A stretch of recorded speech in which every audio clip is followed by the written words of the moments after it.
what's up mga master? Wala nyo, nasa kami ngayon. Hindi na nakapag-intro. Masyado ng pagod.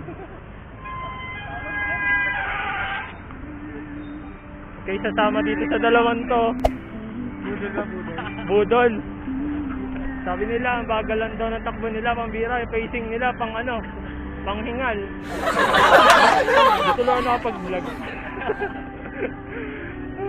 Malayo pa ba? Mga ilang kilometro pa? Ay, gusto mo ba yun? 850 meters na daw, ihimlay na ako. Hindi na ako nakapag-intro kanina eh. Sira yung ano ko eh. Intro. Sabi ko mag-aantay ako ng mag-aantay ako sa Walter, doon ako mag-i-intro. Pagkadating ko, doon na sila. Dapat talaga sinama ko si Jay kanina. Para meron tayong sisisihin. Yung kunwari sisisihin mo si Jay, kasi bagal mo naman Jay pumadyak, pero ito to, sinasabay, ayun na talaga yung pacing mo eh. Kapag sasama kayo sa mga rides, siguraduhin nyo na yung mga kasama nyo hindi mangiiwan. Buti ito mga to nangaantay eh. Puro dahilan na lang ako eh. Kaya naipit ako sa traffic, pero totoo, laspag na. Green light. Ay no. Ay. Ganda dito. Ay nga pala, shoutout nga pala kay Jai. Next ride na lang daw, next ride. Kailan kaya? Mukhang ayoko na rin mag next ride. Ay no. Maganda mag-bike dito mga master kasi meron talagang specific na bike lane. Unlike dun sa ibang lugar na kahit may bike lane, pinapasukan ng ibang mga sasakyan. Eh tulad na ito, may mga ganyan talaga. Kaya solong-solo mo ayun. Enjoying ko lang to, ilang nakarating dito eh. Pasensya na. Oh. Pwede ba? Saan? Sandaan? Pasok daw kami dito sa may globe. Punta kami dito. Pipicture kami para kunwari malupit kami. Another achievement na naman para kay A. Hirap mag-ride kapag walang ensayo. Yung kaya pa ng utak mo pero yung tuhod mo kaya nang dumihin ng padyak. Kaya kapag magra-ride talaga kayo mga master, kailangan mag-ensayo kayo kahit mga 1 linggo. Kasi isipin nyo, ilang kilometers lang to, mga nasa 40 plus no? Mula dun sa, sabihin na natin mula sa Giginto, Bulacan, mga nasa 45 lang siguro to, 40. Pero dahil nga wala akong ensayo, sayang, hindi ako nakapag-vlog eh. Hindi ako makapagsalita, sobrang hingal eh. Tapos ang bilis ng pacing, pero sakto lang naman Sakto lang. 30. Ay nga 39.9 kilometer. Ay. Ito yung matagal ko nang inaaya dati. Yan. Tuloy din. Nagtagal Ay, naman salamat. Alam ko, drawing na lang yung ride namin eh. Gusto ko rin makapunta dito eh. Bakit? Siyempre, experience din. Parang achievement. O, sabi ko sa inyo mga master, achievement nyo para sa amin eh. Gusto ko rin naman pumunta dito ng nakamotor. Kasi iba pa rin siyempre kapag nakabike. Kasi kapag nakabike, tapos wala namang nangyaring mga aberya tulad ng na-flat, hindi ka na-flat. Sa biyaya, tapos, hindi naman po kami na-flat. Ayun, kapag walang aberya ang nangyari, wala kang gastos sa motor, kain ka ng gasolina. Yun nga na mas mabilis siyempre. Na hindi masyado pagod. Oo. Saan na sunod? Seaside. Kain tayo. Sa seaside. Oo. Sa seaside kami, tapos si suicide. Ay bro. Hi vlog, welcome to my guys. Picture muna kami dito mga master, tapos punta namin ng seaside, tapos kakain kami.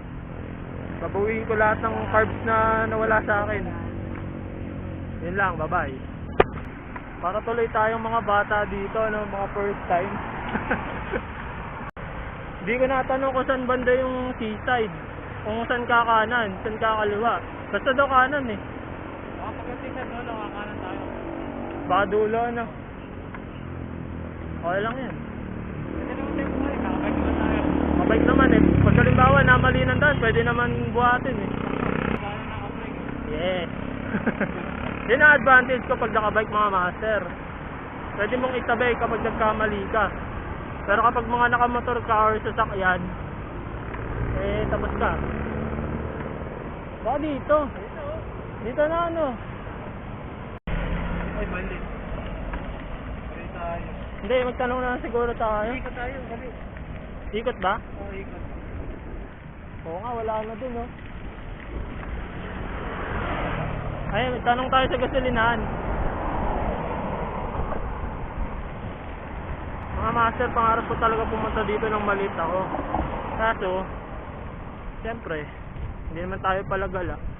Pero ngayon na may mga opportunity tulad nito, nakakapag-bike tayo sa malayo at nakakapag-motor, eh unti-unti natin na-achieve yung mga pangarap natin ng bata.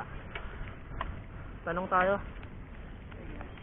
Sir, pwede ba magtanong? Saan po ba dito yung yung MOA seaside?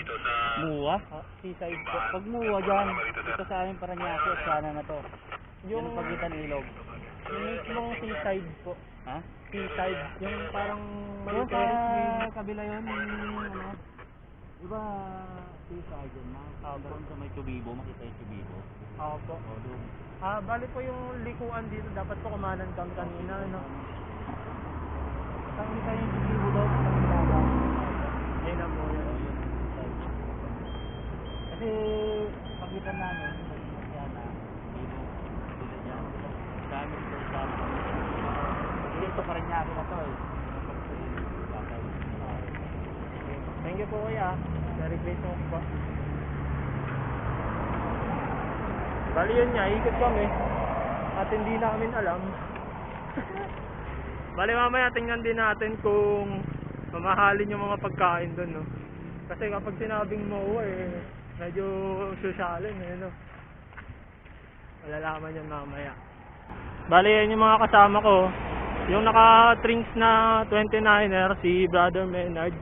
Ito namang naka 27.5 na Stout, anong ano? Stout Ranger, Power Ranger. Check nyo po sa YouTube channel ko. Oh, check nyo sa, YouTube channel pala to, Luis Adventure, no? Yes, sir. Yan, subscribe pala kayo sa kanya, supportahan natin yung mga kapwa natin, no? Magaganda mga content nito, mga lakwatsa. Kaya kung mahilig kang magagala, grabe yun, solid. Bale na nga mga master, dito na kami sa seaside. Ayan, nakikita ko lang sa mga vlog ng mga kilala nating idol sa pagbabike. Saka yung ibang mga travel vloggers. Ayan o. Umaandar pala eh. Ang galing, ang galing. Ang galing. Ang galing, umiikot, ang galing. Bale kapag nandito ka pala, bawal kang pumadyak. Akakain mo lang yung bike mo. Parang yung katulad yun doon sa Luneta. Akain mo lang yung bike para... Ba't ba kailangan akain? Para hindi kami mapagalitan. Kailangan akain. Kasi kapag sinakyan mo, nakita ka ng guard, baka kalad ka rin kami palabas. Sunod na lang tayo. Ayun yung rules dito eh. Logi, wala akong stand. Okay, malamig naman. Pwede nga ito. Yan, bale ito yung buong seaside, no? Ito.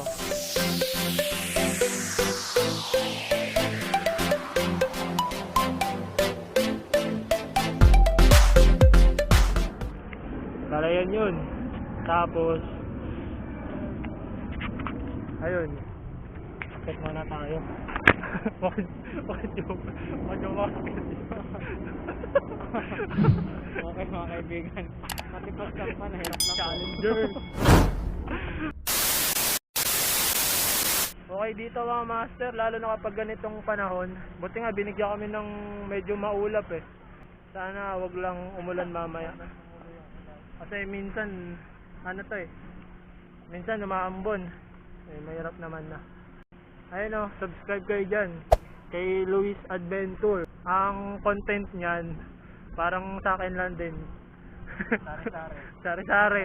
Chapsoy na channel ba? Gayon, mga ganon yung content namin. Mga gala, tapos mga bike vlog. Yan.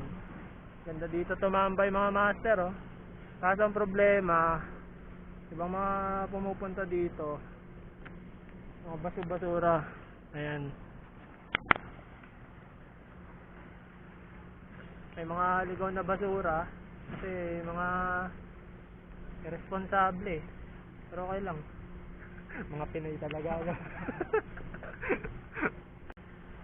Dapat kanina punta rin sana kami dun sa may Manila Bay, yung pinuntahan namin dati. Kung maalala nyo dun sa Helicopter!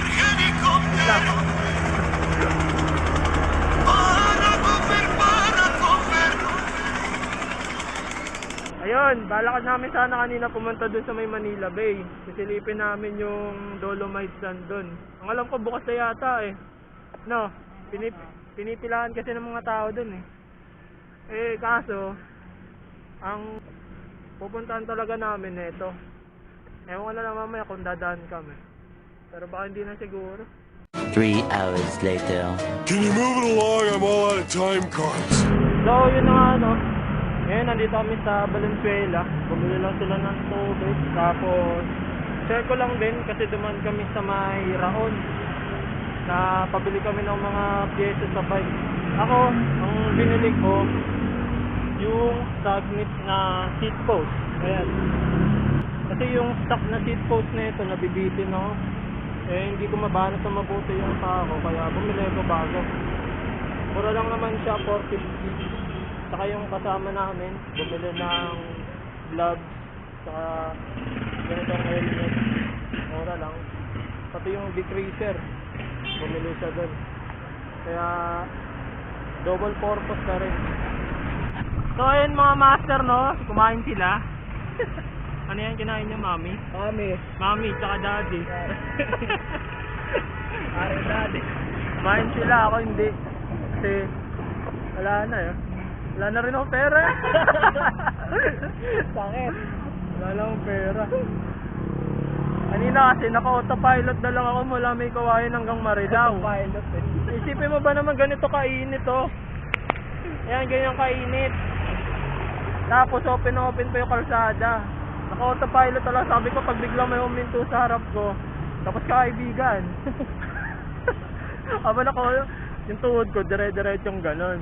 Tapos yung ulo ko, inaaliw ko na lang. Sabi, uy, ang ganda nun. Uy, oh, yun ah. Alam nyo ba yung ano, kaya ako bumili ng seat post para expect ko, pag nabebend ko na yung tuhod ko, maging okay na. Okay naman. Hindi masyadong pagod. Pero ang problema, wala pa rin. Ganun pa rin. Naiwan pa rin. Hindi, pero kahit pa paano, laking ano sa akin yun. Ang ginawa yun. Laking ginawa. Kasi yung tuhod ko, hindi ko natutuwid. Kaya yung... Forzado. Oo. Kaya kapag mga pahon talaga, kailangan ko talagang mag-segunda. Yung pinakamagaan. Tapos yung kambyada ko delay pa. Mahirap ang ano kung hindi ka nag-ensayo. Oh, maganda may bike, matutunan mo ng ensayo. Hindi wala doon. Narinig niyo yun ah. Kaya mahalaga talaga ensayo. Kahit sobrang ganda ng bike mo, wala kang ensayo. Tulad ko. Kulang sa ensayo. Kulang sa ensayo, sagana sa kain. Hey lang. Bawing-bawi sa pagkain. Hindi pala spag yan ah.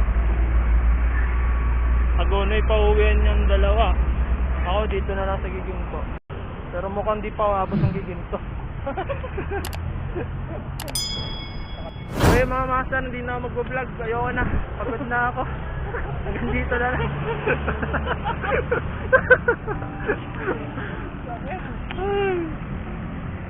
Wala, kailangan talaga mag-practice para hindi tayo maiwan sa susunod. Pero kagandahan lang, di sila nang iiwan. Kasi nakakahiya pa rin siyempre. Lumalayo ka ng mga ilang kilometro sa kanila. Tapos usiging ka. Joke lang mga master. Yan lang. Bye-bye.